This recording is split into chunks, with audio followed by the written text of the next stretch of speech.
AMS Moto est présenté par Beneva, Attache Remorque Québec, en collaboration avec le Centre Honda Moto Rive-Sud à Pintendre et Moto Vanier.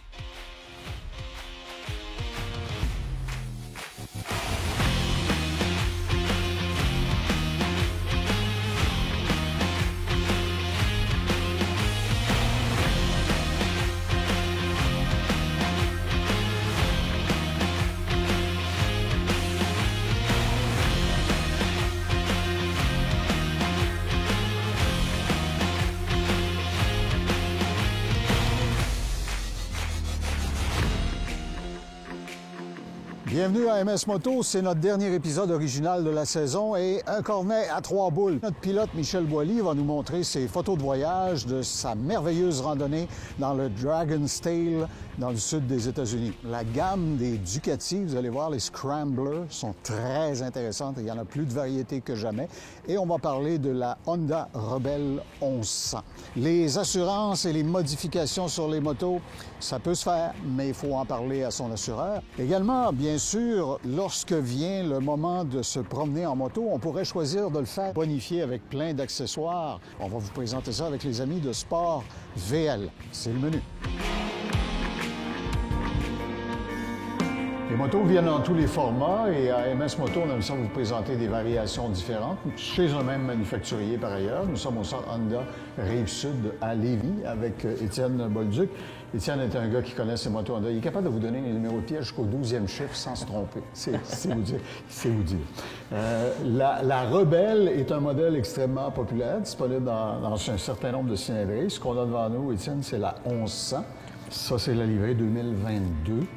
Est-ce qu'elle a des changements par rapport à ce qu'on connaissait déjà de ce modèle-là? Bien, le modèle il est sorti en 2021. Alors, 2022, en fait, le modèle va être pareil. On va jouer avec les couleurs. En fait, cette année, on a toujours la version manuelle, la version DCT qui va être disponible dans une couleur comme ça, poudre à canon. Et on a un brun aussi disponible. Tu fais souvent allusion à la motorisation. Celui-ci, c'est un bicylindre, mais c'est pas un bicylindre en V, c'est un bicylindre parallèle. C'est de la même famille que ce qu'on trouve dans la célèbre Africa Twin, par exemple. Oui, exactement. C'est un bicylindre, mais qui va être en ligne. Ce qui va être plaisant avec ce moteur-là, c'est bien sûr c'est un custom avec un moteur en V, c'est qu'on va avoir un torque qui va être autant à bas qu'à haut régime. Il y a un ratio de RPM qui est beaucoup plus élevé. Fait que beaucoup de reprises, du feeling, du son.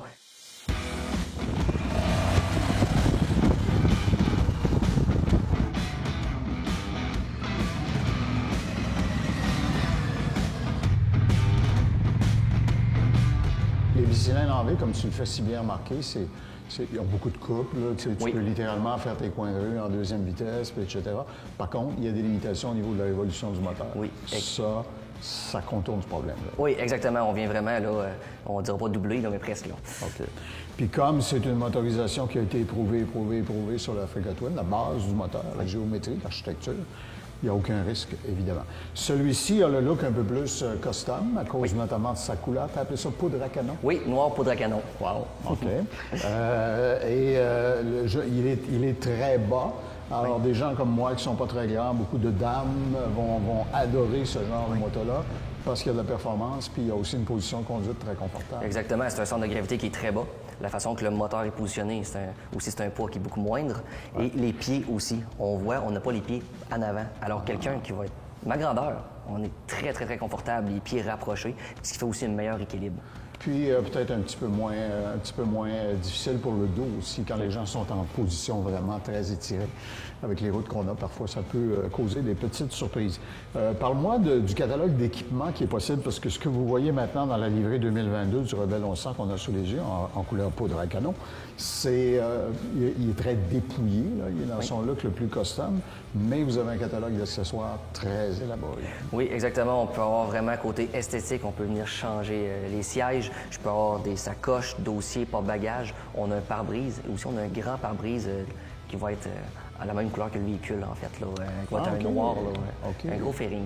OK, un espèce de gros fairing style moto de police, par exemple. Exactement. Qui crée vraiment une coquille puis qui coupe l'air avec Qui vient beaucoup vraiment venir d'efficacité. changer le look de la moto au complet. Là. Ah, OK. Parle-moi d'électronique un peu là-dessus. Je vois un tableau de bord, évidemment, qui est compact, Oui. mais qui me donne à penser, quand je vois les molettes et tout ça, qu'il y a quand même un bon volume d'électronique embarqué. Il est compact, mais il est complet. On va voir vraiment, là, comme là, ici, on a le DCT, on voit à quelle vitesse qu'on est. On va voir aussi des ajustements qu'on va pas venir mettre autant sur les freins moteurs, sur les modes de performance, les modes de traction. Je vais avoir aussi dessus, on a l'heure, l'essence. C'est complet, on peut venir jouer, on peut l'adapter comme qu'on veut. Puis la suspension arrière, ce n'est pas une mono-amortisseur. Là.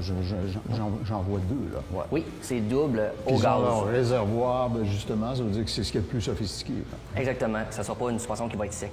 Elle va vraiment, là, c'est une suspension qui est très souple pour des longues randonnées. Et même si j'ai un passager à l'arrière, effectivement, il va pouvoir facilement compenser. Exactement. OK. Parle-moi du freinage. Je vois qu'il est à frein simple à l'avant, mais c'est un très grand disque. Très grand disque. En fait, on va aller chercher une performance de moteur. Ça prend une performance aussi au niveau du freinage. Alors, on a les freins qui sont combinés, freins ABS. Puis, c'est performant. Ah, OK. Alors, il est dans sa livrée ici, 2022. Et aussi, on va avoir un modèle manuel et un modèle automatique en essai. Ah, parce qu'il est disponible en version automatique aussi? Oui. Ah, OK. Ben, tu sais, quand on disait que quand un produit s'impose, quand il a du succès et qu'on voit l'emballement de la clientèle, rapidement, le manufacturier, un, le maintient, mais deux, le bonifie aussi. Et c'est une des bonnes façons d'y parvenir. Exactement. Et comme tu faisais remarquer, Étienne, étant donné qu'il est de la famille mécanique du Africa Twin, pour les ingénieurs, ça n'a pas été très, très compliqué d'aller vers une version automatique. Exactement. Il y avait déjà une bonne base. OK. Alors, nous vous parlions depuis le centre Honda Rive-Sud à Lévis. Toute la gamme des produits Honda est disponible ici? Exactement. Fait qu'autant le produit mécanique que dans les motos VTT côte à côte. On a aussi un centre de location, là, qu'on a moto VTT, motoneige, vélo électrique. Puis une très vaste gamme d'usagers aussi. J'ai fait le tour tout à l'heure, puis j'ai une coupe de galops de Noël que je pense que je vais me faire. Merci beaucoup. Merci.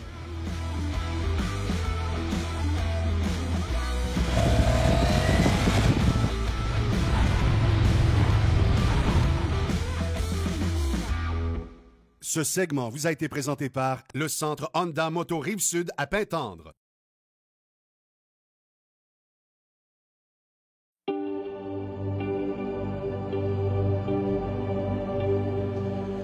J'écoutais un grand expert du marketing il n'y a pas longtemps à la télévision américaine qui me faisait sourire. Il disait la caractéristique aujourd'hui des consommateurs, c'est qu'ils veulent plus. Plus de technologie, plus de confort, plus. Jean-Luc Bouchard de Sport VL, plus de sécurité. Et pour y parvenir, il y a des vêtements devant nous qui contiennent des avancées technologiques intéressantes. Oui, en fait, tu as la compagnie Elite, H-E-L-I-T-E, qui est spécialisée dans les airbags technologie. OK. Airbag comme dans votre voiture. Donc, sac gonflable. Sac gonflable intégré dans une veste ou une veste rapportée. En fait, ça fonctionne avec une bonbonne d'azote. Qui est ici, comme tu peux voir. D'accord. C'est assez compact. Puis il y a assez de charge gazeuse à l'intérieur d'un si petit réservoir pour me ceinturer complètement si ça se déclenche. Oui, officiellement. Pour l'avoir vu fonctionner dans un salon de la moto, ça fait un collet alentour du cou. Oui. Et puis, ça va gonfler la cage thoracique à l'avant et à l'arrière. OK. Autrement dit, il arrive un problème, tu te fais couper par une voiture, comme ça arrive fréquemment en moto. Tu passes par-dessus la voiture en tournant, là, à la minute que le cordon de sécurité... Oui, en fait, elle est attachée ici par un cordon, oui, c'est ça. Que tu fais que ça après tes guidons, mettons. Tu fais que ça après ta machine. En cas de vrai choc, ça va déclencher, puis là, ça va gonfler à la même vitesse qu'un sac gonflable de voiture. Wow. Ça veut dire que le haut du corps... Pendant ta trajectoire, Ouais. Avant que tu touches le sol, elle va se Pendant gonfler. ton envol. OK. Ça veut dire que à la minute que tu vas toucher à quelque chose, tu vas avoir une protection pour la cage thoracique au complet, le collier cervical un peu qui va aller à côté sur ton casque. Fait que ça peut empêcher L'effet de fouet, le whiplash, toutes ces choses-là. OK. beaucoup de problèmes. Et comme tu disais, il y a des vestes comme ça qu'on peut porter par-dessus nos vêtements de croisière. Puis tu as aussi le modèle où c'est intégré déjà à l'intérieur de la veste. Oui, ils l'ont sorti dernièrement. Tu as des vestes full ventilées comme ça ici, avec la veste Elite intégrée à l'intérieur. Tu as un autre modèle aussi qui est une veste plus longue, non ventilée pour plus les types Adventure. Tu as la veste rapportée plus racing comme ça, qui va se mettre par-dessus un vêtement existant. C'est une veste sans manches que tu vas vraiment embarquer par-dessus. Fait que donc, si jamais... tu ne seras pas gêné dans tes mouvements. Si exactement. Puis, la bandoulière est quand même assez mince, fait que ça ne t'empêche pas de bouger vraiment tes épaules comme il faut.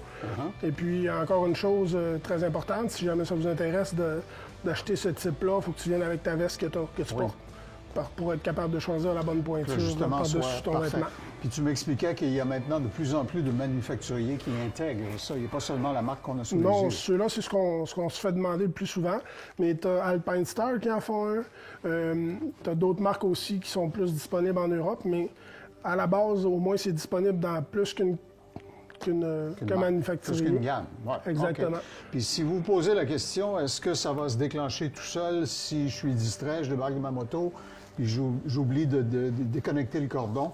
Pour l'avoir déjà essayé, il y a une expansion de prévue dans le cordon ici, un élastique, et c'est seulement quand il va vous avoir signalé par une retenue que, oups, tu as oublié de te déclipper, que là, il se déclencherait. Mais il y a une bonne résistance quand même. Oui, bien, tu le vois un petit peu dans la tienne, là, c'est un système de billes à ressort, là, c'est vraiment très solide, et puis ça déclenche vraiment pas pour rien.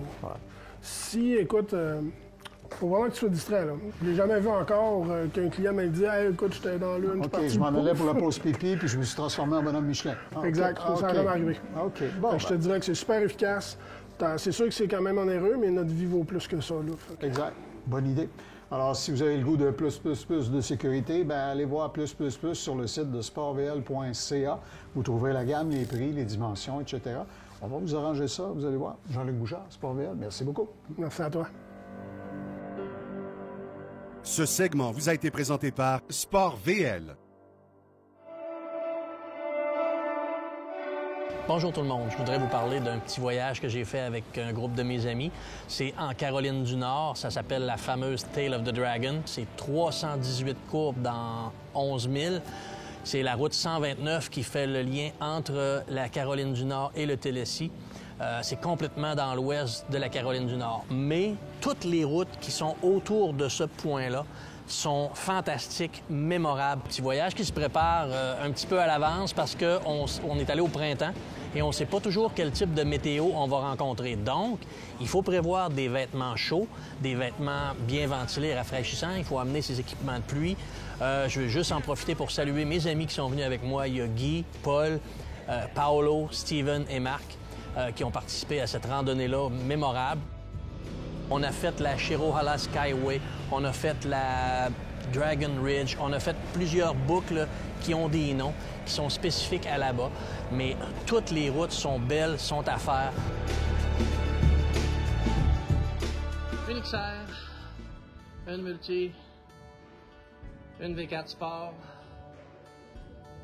une V4 Pikes Peak, une Pikes Peak 19 et une autre XR. Nous, on fait affaire avec un camping qui est spécialisé dans les voyages à moto.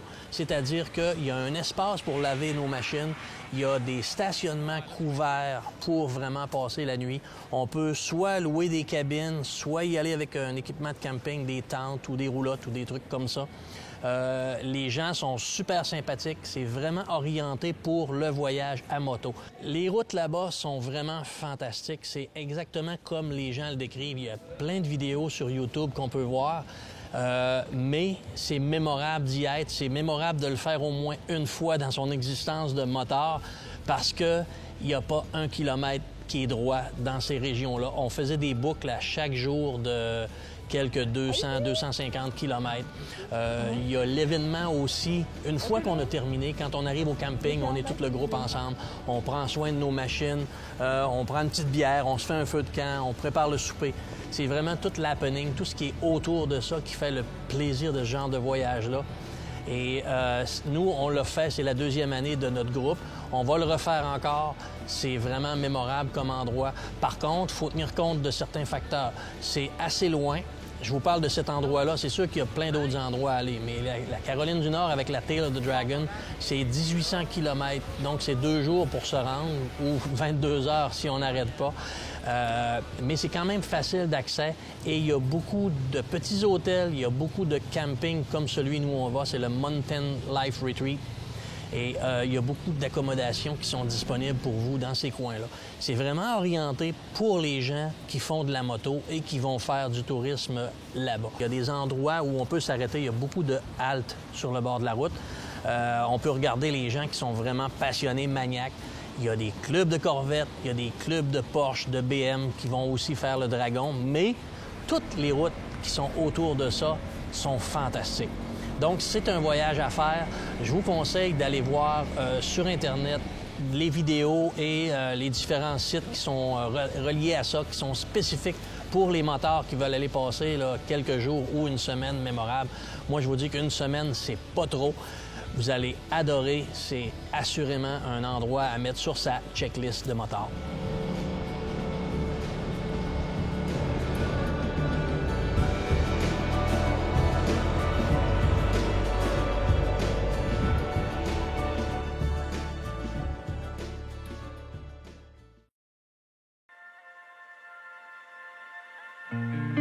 Je ne sais pas si vous avez déjà vu, lu ou entendu cette expression anglaise quand on dit d'un véhicule que c'est un Day 2 muscle car ou Day 2 motorcycle, jour 2. Qu'est-ce qu'on veut dire? C'est une vieille expression qui remonte aux années 60 où, quand les gens s'achetaient un véhicule, dès le jour 2, ils voulaient le modifier un peu, le personnaliser, mettre des mags, rajouter quelques accessoires. C'est aussi vrai dans le domaine de la moto. Je suis avec Pierre Duchesne de Beneva Assurance. Pierre, quand les gens font des modifications, ça a un impact, bien sûr, sur l'esthétique, le coût de revient, la performance de leur moto. Alors, ce sont des choses dont vous devez tenir compte comme assureur. Tout à fait, tout à fait. Si on recule il y a peut-être 20 ans, les assureurs n'aimaient pas ça, les modifications, puis les ajouts d'accessoires, puis ces choses-là sur les motos, là, c'était... On n'aimait vraiment pas ça. Puis au fil du temps, bien, évidemment, on a développé l'expertise au niveau des motos. Pas qu'on raffole de tous les types de modifications, mais il y en a des meilleurs que d'autres.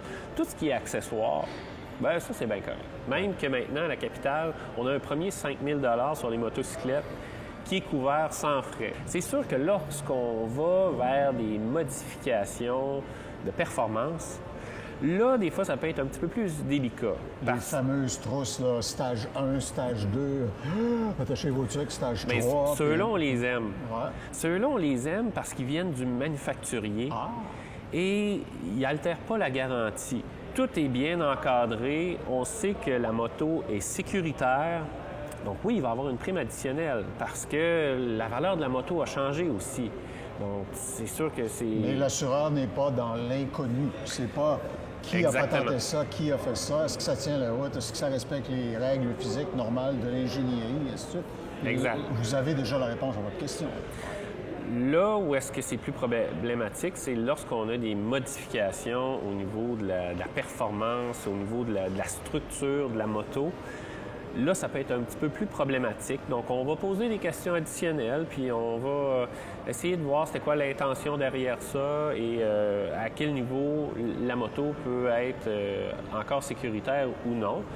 Et à ce moment-là, on peut justement ajuster la prime en conséquence. Ça fait que le bricoleur qui décide de se construire un chopper dans son sous-sol, ça ne veut pas dire qu'il n'y parviendra pas, mais vous voulez en savoir plus et vous voulez avoir l'assurance que ça a été fait dans les règles de l'art. Hein? Exactement. Donc, c'est des choses qui doivent être déclarées lorsqu'on prend l'assurance au départ ou lorsqu'on... Même si on a déjà l'assurance et qu'on fait ces modifications-là, on appelle son assureur pour le déclarer. Puis, sinon, c'est une omission sérieuse à la responsabilité du client. Ben oui, puis tu sais, c'est juste que l'assureur, il charge pas la bonne prime pour le risque auquel il est exposé. Et oui, ça peut avoir des conséquences advenant un sinistre. Donc, déjà, à la base, on couvre un premier 5 000 d'accessoires et de modifications. C'est quand même intéressant. Puis si ça va au-delà de ça, Oui, on va charger une prime additionnelle, mais ça va être quand même raisonnable et ça va être proportionnel au risque auquel on a. Ce que je retiens de tes explications, et c'est plein de bon sens, c'est qu'il faut parler à son assureur, il faut qu'il soit dans le coup, il faut qu'il sache ce que vous faites, ce que vous avez fait ou ce que vous avez l'intention de faire. C'est comme ça qu'il va bien établir la prime qui va s'appliquer à votre situation. Pierre Duchesne de Beneva, merci beaucoup. Merci, Claude. Bonne saison. Ce segment vous a été présenté par Beneva. Alors, s'il y a une personne sur Terre que je n'ai pas besoin de convaincre de ce que je vais dire dans les 15 prochaines secondes, c'est ce monsieur ici. Alors, vous connaissez Ducati, le raffinement, l'exotisme. Je parle pas de lui, là, je parle de la moto. La machine. Évidemment. Mais comme si ce n'était pas assez, il y a quelques années, les gens du marketing et de l'ingénierie chez Ducati ont dit on va créer la bannière ou la division Scrambler. Une marque dans la marque. Dans la marque. Je dois te dire que je les observe depuis quelques années parce qu'on en a essayé plusieurs au fil des années. Ce sont de magnifiques machines. Quand tu regardes la finition, le look... Des belles petites machines, Claude, puis je veux pas rentrer dans les détails techniques. Je vais dire aux gens, allez magasiner, allez sur Internet, allez voir les différentes versions, les différents modèles, parce qu'on a des modèles Café Racer, on a des modèles classiques, on a des modèles comme la X qui est là, qui est un modèle plus double usage, c'est presque un motocross. Ouais. On a des 800cc, puis pour ceux qui en ont pas assez, on a des 1100cc. 1100, ouais. Donc, il y a quand même un bon catalogue de choix de machines avec des accessoires. Allez voir ça. Mais ce que je veux dire aux gens, c'est que cette machine-là, qu'est-ce qu'elle a de particulier? C'est que c'est ultra léger. C'est maniable. C'est une machine que j'ai déjà dit, Claude, ça donne mal aux joues parce qu'on s'en va tout seul avec notre casque, puis on a le gros sourire qui est tatoué, qui veut plus s'en aller. C'est une machine qui procure du plaisir. Qu'on aille au chalet, qu'on aille au café, qu'on aille se promener en ville ou avec une version comme la X, faire de la trail.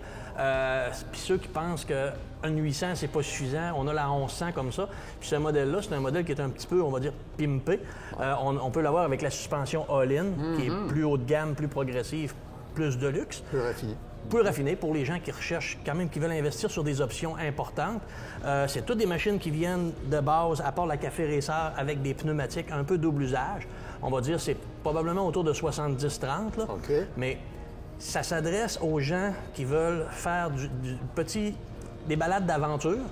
Tu sais, on va au chalet, un petit peu de gravel, c'est pas grave, on a du fun, on va à la plage, on va au camping. Quelqu'un qui habiterait, par exemple, dans une région semi-rurale, avec ces machines-là, serait aux petits oiseaux. Là. Oui, puis la machine, là, elle est le fun à conduire. C'est ça qui est plaisant avec ce petit engin-là. On a des super bons freins, ils sont tous sur du Brembo. C'est toutes des tubulures bridées en stainless. Tout est top qualité. On a des mapping moteurs, on a l'antipatinage, les freins ABS. Il manque rien. C'est pas des motos de grand touring. Puis il n'y a rien de trop obstrusif. Tu sais, je regarde les cadrans, c'est de la grosseur d'une rondelle de hockey de la Ligue nationale. Puis on a l'ordinateur de bord. Tout est à l'intérieur, même si c'est un petit cadran rond, il est numérique, puis il y a tout dedans. Ah ouais. Puis on me faisait remarquer, par exemple, que sur certains modèles qui contiennent des options, il y a les clignotants au LED, alors que les autres sont avec des bulbes incandescentes. C'est ça. Puis la plupart du temps, les motos maintenant, ils viennent avec un éclairage au LED. On a beaucoup de conceptions puis de composantes qui sont haut de gamme puis qui sont au goût du jour. Il n'y a rien chez Ducati là, qui est gardé, même si c'est un look des fois rétro. Toujours utiliser la technologie de pointe. Toujours, quand on regarde dans leur catalogue et que vous voyez les possibilités de faire des combos de couleurs, des assortissements. L'année passée, j'en avais vu une avec un siège en véritable cuir qui était à couleur cognac. Wow! Exact. C'est super beau. Puis, je le sais, pour en avoir vu, il y a des belles petites valises en cuir, style militaire des années 30. On peut changer les plaques sur le réservoir pour avoir des couleurs. On peut personnaliser sa machine à notre goût. C'est sûr qu'il y a beaucoup d'accessoires. Il y a aussi une belle catégorie de vêtements Scrambler, des vêtements décontractés, des vêtements genre de style loisir. Là. C'est une belle famille de produits. Puis moi, je dis aux gens, si vous avez un petit clin d'œil pour ce type de machine-là, allez voir votre concessionnaire, planifiez un essai routier, parce que c'est des machines que quand on les essaye, si on a eu la chance d'essayer d'autres choses avant pour comparer, c'est wow. Je trouverais mon modèle, faites-en. Ah oui, il y en a pour beaucoup de goût. Je serais heureux. C'est tellement une moto qui est le fun puis qui est facile à conduire. Là. Tout est dans le plaisir qu'elle va procurer. Pas le plaisir de se promener en moto, mais le plaisir que la moto va vous donner à la conduire. Alors, c'est la machine à sourire. Ce segment vous a été présenté par Moto Vanier, passionné depuis 1973. Cela dit, le temps passe vite. La saison d'émission originale est déjà terminée. On en est à notre 13e cette saison. Et Dieu sait que ça a été une saison, Michel, t'en es témoin, qui nous a perturbés un peu dans le bon sens, mais aussi parce que finalement, le gros impact de la COVID et de l'interruption sur les chaînes de production, c'est pas tant l'année passée, nous, qu'on l'a eu, c'est cette année. Tout le contre-coup des fermetures d'usines de 2020, ça a affecté la production de fin 21 pour 2022. Exact. Donc, toutes les contraintes qu'on a eues, les motos qu'on peut voir à l'occasion, mais qu'on peut même pas essayer. Exact. C'est toutes des contraintes de ça. On a eu entre les mains des machines qui étaient déjà propriété de quelqu'un. Merci aussi à nos concessionnaires qui ont fait des efforts énormes pour s'accommoder et nous accommoder, parce que ça a été beaucoup d'adaptation et beaucoup d'ajustements pour tout le monde. Oui. C'était ça ou pas de saison. Alors, on s'est pris en quatre par en arrière, puis on a fait tout ce qu'on pouvait pour arriver à vous livrer l'émission que vous aimez. On se dit l'année prochaine, j'espère. Claude, on croise les doigts parce que les salons ont recommencé. Ben oui. Alors, en tout temps, vous savez que vous pouvez revoir tous les épisodes de cette année, les précédentes aussi, tout le catalogue de ce qu'on a essayé. Vous allez sur télé-mag.tv. Ou sur YouTube, la chaîne youtube.com, on peut trouver tous nos épisodes. Merci beaucoup et à l'année prochaine. Bonne saison. AMS Moto vous a été présenté par Beneva, Attache Remorque Québec, en collaboration avec le Centre Honda Moto Rive-Sud à Pintendre et Moto Vanier.